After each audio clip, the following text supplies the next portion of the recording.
Salut la famille, aimez le merengue. Abonnez-vous à la chaîne pour tout savoir sur la meilleure équipe du monde. Dans cette vidéo, nous avons 3 nouvelles très pertinentes sur notre club bien-aimé. Passons à la première. Arsenal rêve de Rodrigo. Mais au Real Madrid, nous savons qu'il est un joyau qu'il ne faut pas lâcher. En tant que madridiste de cœur, ça me fait mal de seulement penser à la possibilité que Rodrigo Goes quitte le Santiago Bernabéu. Cependant, ces derniers jours, des rumeurs en provenance d'Angleterre, et plus précisément de Londres, placent le jeune Brésilien dans l'orbite d'Arsenal. Oui, ce même Arsenal qui tente depuis des années de retrouver sa place parmi les grands du continent et qui maintenant, avec Mikel Arteta aux commandes, semble prêt à tout pour obtenir l'un des nôtres. Mais pouvons-nous vraiment nous permettre de perdre Rodrigo?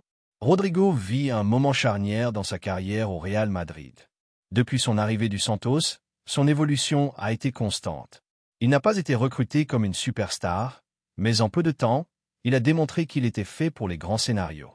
Sa capacité à marquer des buts décisifs, son intelligence tactique et son sang-froid dans les matchs importants l'ont fait se démarquer, même au milieu d'une équipe remplie de cracks.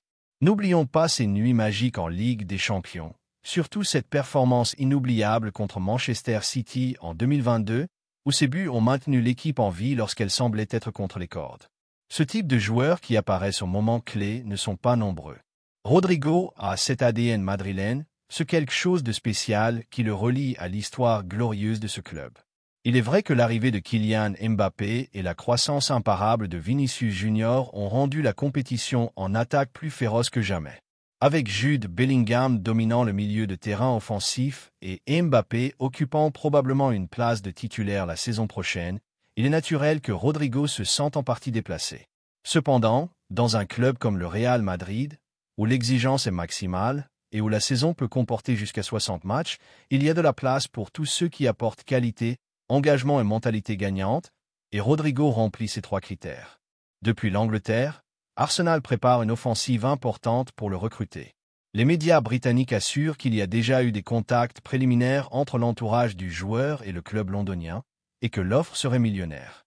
Mikel Arteta, admirateur du football technique et offensif, cherche un ailier qui combine débordement, but et capacité d'association. Et dans ce profil, Rodrigo s'adapte comme un gant. Il n'est pas surprenant qu'une équipe en croissance, qui a lutté pour le titre de la Premier League, veuille compter sur un talent comme le sien.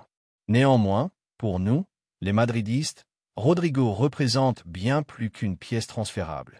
C'est un joueur qui a grandi avec l'écusson sur la poitrine, qui a démontré sa maturité dans des moments de pression maximale et qui a encore beaucoup à offrir. Nous ne parlons pas d'un jeune espoir qui a besoin de se faire un nom, mais d'un footballeur accompli, avec de l'expérience en éliminatoires européennes, en classique et en finale. Son âge, 24 ans, le place au point idéal entre jeunesse et expérience. Depuis Valdebebas, on dit qu'il n'y a pas d'urgence à le vendre, mais on ne ferme pas non plus la porte si une offre qui bénéficie à toutes les parties arrive. C'est là que, en tant que supporter, j'élève la voix. Combien vaut un joueur qui ne marque pas seulement des buts, mais qui sait quand et comment le faire? Combien peut-on payer pour un footballeur qui ne se cache jamais dans les grands matchs? Cette classe de valeur ne se mesure pas en millions. De plus, Rodrigo a toujours montré un comportement exemplaire. Il n'a pas été protagoniste de polémiques, il n'a pas élevé la voix quand il est allé sur le banc et a toujours fait preuve de professionnalisme et d'humilité dans un vestiaire rempli de stars. Cela compte aussi beaucoup. La coexistence, l'équilibre du groupe, l'engagement silencieux sont des aspects qui ne sont souvent pas valorisés jusqu'à ce qu'ils soient perdus. Arsenal, avec son style de possession et de pression haute, peut sembler une bonne option de l'extérieur, mais le Real Madrid est une autre dimension. Ici, on ne joue pas seulement pour gagner, on joue pour faire l'histoire, et Rodrigo a déjà écrit plusieurs pages de notre histoire récente. Je n'ai aucun doute qu'il peut continuer à le faire s'il lui est donné le protagonisme approprié. De plus, dans une longue saison avec des blessures possibles, des suspensions et des rotations, sa présence ne sera pas seulement utile, elle sera nécessaire. Bien sûr, tout dépendra de ce qu'il voudra. Si Rodrigo sent qu'il est temps de chercher de nouveaux défis et d'être l'axe d'un autre projet, je le comprendrai. En tant que madridiste, je veux le meilleur pour nos joueurs et ils méritent de briller où qu'ils soient. Mais si cela ne tenait qu'à moi, je ferai tout mon possible pour le convaincre que sa place est toujours ici, au Bernabéu, où chacun de ses buts est chanté avec larmes. Alors que les rumeurs continuent et que les médias britanniques alimentent les attentes, Je continue de croire que Rodrigo a encore beaucoup à donner au Real Madrid. Il n'est pas seulement un bon joueur, c'est un joueur spécial, différent de ceux qui apparaissent les soirs où le football devient légende, et ces soirs, plus que partout ailleurs, se produisent ici, à la Casablanca. C'est pourquoi, et avec le cœur blanc battant fort, je dis sans hésiter, Rodrigo ne se vend pas, Rodrigo reste. Passons à la deuxième nouvelle. Thibaut Courtois a commencé à vivre une nouvelle étape au Real Madrid, une étape passionnante, chargée de changements, d'ambitions renouvelées et d'un air frais qui se respire depuis que Xavi Alonso a posé pied à Valdebea en tant que nouvel entraîneur du meilleur club du monde. Nous qui suivons le Madrid depuis toujours savons qu'il se passe quelque chose d'important, quelque chose qui se sent différent. C'est comme si le club battait à nouveau plus fort, avec plus d'identité, avec une idée de football plus moderne, mais fidèle à l'ADN gagnant qui nous définit. Et au centre de tout cela, il y a notre géant belge, Thibaut Courtois, qui a déjà noté le changement de direction, un changement qui ne se manifeste pas seulement dans les discours ou les promesses, mais dans les entraînements, dans les détails et dans la manière dont Xavi Alonso veut construire ce nouveau Real Madrid depuis sa base la plus fondamentale. Le gardien de but dès le premier jour, Courtois a été protagoniste, et cela ne me surprend pas, car lorsque vous avez dans l'équipe l'un des meilleurs gardiens de la planète, un type qui nous a sauvés des dizaines de fois, qui a été clé dans cette Ligue des Champions 2014, qui a fait des arrêts impossibles encore et encore, la logique est d'en faire une pièce essentielle pour votre projet. Ce qui m'a agréablement surpris, c'est la demande si claire et différente que Xavi lui a faite dès le premier entraînement. Sortir en jouant depuis l'arrière, construire depuis la surface de but. Mes amis, c'est une révolution silencieuse. Pendant des années, surtout avec Ancelotti, que je respecte et remercie pour tout ce qu'il nous a donné, Courtois a été plus un mur qu'un constructeur, un spécialiste de l'arrêt. De la couverture des trous, de voler de poteau en poteau, et il l'est toujours, car sa qualité sur les 3 poteaux est indiscutable. Mais maintenant, Xavi Alonso lui a demandé quelque chose de plus. Il ne veut pas seulement qu'il arrête, il veut qu'il participe, qu'il initie, qu'il devienne la première passe propre, le point de départ de nos offensives, et c'est une transformation brutale. Thibaut, gardien grand, sûr et confiant, est un joueur intelligent, avec un bon pied, avec du sang-froid, il a le sang-froid nécessaire pour contrôler le ballon sous pression et chercher des options en cours. Ce n'est pas un hasard si Xavi, un type qui a été le cerveau du milieu de terrain pendant des années, lui a donné ce nouveau rôle. Alonso connaît le football, il le sent, il le vit, il le comprend depuis la structure, il sait qu'une équipe moderne ne peut pas se passer de son gardien comme partie du jeu. Pendant la journée d'entraînement à Valdebea, les exercices étaient clairs. Sortie contrôlée, passe précise, vision périphérique, coordination avec les défenseurs centraux et les milieux de terrain. Rien de clairance sans direction, rien de rifler le ballon, tout le contraire. L'idée est d'attirer l'adversaire, de le surpasser avec des touches courtes et de progresser depuis le fond, comme le font les grandes équipes d'Europe, mais avec un style à nous, avec la classe et l'intensité qui nous caractérisent. Ce type d'entraînement ne se voyait pas avec cette intensité à l'époque d'Ancelotti. Je ne critique pas le technicien italien, c'est simplement une nouvelle vision, une évolution naturelle, car le football change, exige plus, et nous ne pouvons pas rester à la traîne. Voir Courtois impliqué dans cette transformation est une preuve de l'engagement qui existe dans le club. Il aurait pu se limiter à continuer à faire ce qu'il fait si bien, mais au lieu de cela, il accepte le défi, le prend avec professionnalisme et s'adapte. Et si vous me demandez, en tant que madridiste de cœur, je crois que cela va encore plus renforcer Thibaut, car lorsque vous mettez de nouveaux défis aux grands joueurs, ils grandissent. Courtois ne sera pas seulement le gardien qui impose le respect dans les 1 contre 1, qui arrête les pénaltys clés, qui vole les corners et qui donne de la sécurité à l'équipe. Il sera également un joueur clé dans la transition offensive, un soutien réel pour les défenseurs, un générateur de confiance pour sortir en jouant depuis le fond sans peur.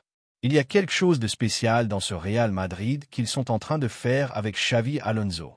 Je le sens dans les gestes, dans les décisions, dans le travail qui commence déjà à se voir. Parier sur Courtois n'est pas seulement logique, c'est stratégique, c'est un symbole que nous allons sérieusement. Car lorsqu'un technicien arrive et demande dès le premier jour à son gardien quelque chose de nouveau, d'exigeant, qui implique une vision d'avenir, c'est qu'il a clair où il va, et cela, en tant que supporter, m'émeut. Le Real Madrid n'est pas seulement histoire, c'est présent et surtout futur.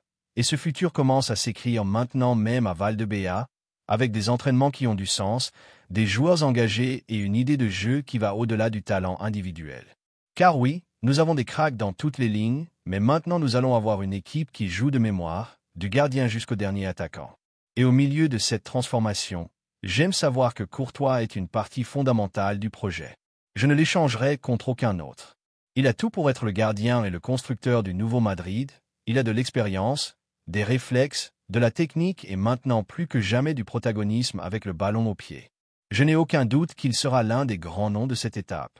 Alors oui, cela m'enthousiasme de voir Courtois recevoir des instructions différentes, s'adapter, grandir. Cela m'enthousiasme de voir que Xavi Alonso a des idées claires, qu'il n'a pas peur de faire des choses différentes dès le premier jour.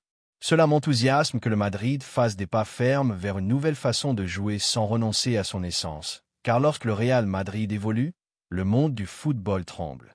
Et avec Courtois comme base, ce nouveau chemin a tout pour être glorieux. Passons à la troisième nouvelle. La Juventus veut profiter d'une opportunité de marché et s'est intéressée à un joueur qui, bien qu'il ne compte pas actuellement beaucoup de minutes au Real Madrid, reste une pièce précieuse et avec beaucoup de potentiel. Fran Garcia. En tant que madridiste, il m'est impossible de rester silencieux face au récit selon lequel Fran est simplement un rejet. Ce mot ne lui rend pas justice en tant que footballeur qui a démontré engagement, dévouement et une capacité offensive qui s'adapte parfaitement à l'évolution du football moderne. Il n'est pas un rejet, mais une victime de la féroce compétition dans un club où seuls 11 peuvent être titulaires, même si vous avez une qualité à revendre. Fran Garcia, né à Tolède et madridiste de cœur depuis les catégories inférieures, est revenu au club blanco après une étape très remarquable au Rayo Vallecano, où il s'est consolidé comme l'un des latéraux gauches les plus réguliers et dangereux de la ligue. Son retour au Santiago Bernabéu a été un pari sur le talent formé à la maison, un signe que le club croit encore en sa pépinière et en des joueurs qui ont dû ramer ailleurs pour se faire une place à l'intérieur. Bien qu'il n'ait pas joué autant de minutes que nous l'aurions souhaité, ceux qui apprécient son jeu savent que son attitude a toujours été exemplaire. Le fait que Xavi Alonso ne l'ait pas dans ses plans, ce qui est encore de la spéculation plus qu'une confirmation officielle, ne peut pas être interprété comme un jugement sur son manque de qualité. Nous parlons d'une équipe comme le Real Madrid où la compétition est brutale et chaque position est disputée par des joueurs de classe mondiale. Fran a dû se battre pour des minutes avec Ferland Mendy, un latéral défensivement solide et avec de l'expérience dans les grandes nuits européennes, et il a vu l'arrivée prévue de jeunes talents comme Alvaro Carra, qui enthousiasment également pour leur projection. Mais le fait de préférer une option ne signifie pas que l'autre soit mauvaise, et cela, tout le monde le sait, qui suit le football avec un regard juste. La Juventus, un club avec des ambitions européennes et un besoin urgent de renouveler son effectif, a vu en Fran Garcia une excellente opportunité. Et ce n'est pas pour rien. Avec 25 ans, il n'est pas encore à son apogée footballistique, il a démontré à chaque opportunité qu'il a du parcours, de la vitesse, du courage pour se joindre à l'attaque et la capacité de bien couvrir son côté. Au Rayo, il était une constante menace sur le flanc gauche. Ce n'est pas un hasard si ses statistiques offensives là-bas ont attiré l'attention de plus d'un club européen. Non seulement il sent très bien, mais il savait aussi quand se projeter et quand fermer les espaces en défense. Tous les latéraux gauches en Europe ne peuvent pas se vanter de cet équilibre. Thiago Motta, le nouvel entraîneur de la Juventus, cherche un profil de latéral offensif qui s'adapte à son idée de jeu dynamique et vertical. Fran Garcia est parfait pour cela. Son style s'adapte aussi bien au classique 4-3-3 cas des schémas avec des latéraux où son déploiement physique et sa capacité d'aller-retour sont maximisés. Il est évident que la Juventus ne veut pas improviser, il cherche un joueur qui connaisse la rigueur compétitive et qui puisse offrir un rendement immédiat, mais aussi continuer à grandir, et c'est précisément ce que Fran offre. En Italie, le nom de Miguel Gutiérrez, un autre produit du centre de formation du Real Madrid, actuellement au Girona, mais avec un prix probablement plus élevé, a également été mentionné. Nuno Tavares, qui a été dans le radar de la Juventus, semble avoir un ajustement plus compliqué en raison de questions contractuelles et de négociations difficiles. Face à ce panorama, Fran Garcia représente l'option la plus logique et solide. Et si les Bianconeri finissent par conclure son transfert, ils emmèneront un joueur avec de la personnalité, du courage et une mentalité gagnante. Du point de vue du madridisme, c'est un peu triste de penser que Fran puisse partir à nouveau, car ceux d'entre nous qui suivons l'équipe au-delà des alignements titulaires savons qu'il y a des joueurs comme lui qui donnent de la stabilité au groupe, des joueurs qui ne font pas de bruit, qui travaillent en silence et qui, lorsqu'ils entrent sur le terrain, donnent tout. Dans une saison aussi exigeante que celle à venir, avec la Coupe du Monde des clubs à l'horizon, avoir des joueurs comme Fran serait un avantage. Mais nous comprenons aussi que les footballeurs ont besoin de continuité, de se sentir importants et d'avoir l'opportunité de démontrer leur valeur. Si cela n'est pas possible au Real Madrid en ce moment, alors le mieux pour tous est qu'il poursuive son chemin dans un grand club européen comme la Juventus. L'important ici est de ne pas tomber dans l'erreur de sous-estimer un joueur simplement parce qu'il n'est pas titulaire au Real Madrid. Être sur le banc ne signifie pas ne pas avoir de niveau, cela signifie que vous êtes en compétition avec les meilleurs du monde. Fran Garcia n'a pas eu de continuité, mais il a répondu présent à chaque fois qu'il a joué. Il n'a pas commis d'erreur grave, il a contribué en attaque et a démontré bien comprendre les temps de l'équipe. Pour moi, c'est une raison suffisante pour le valoriser comme un bon joueur.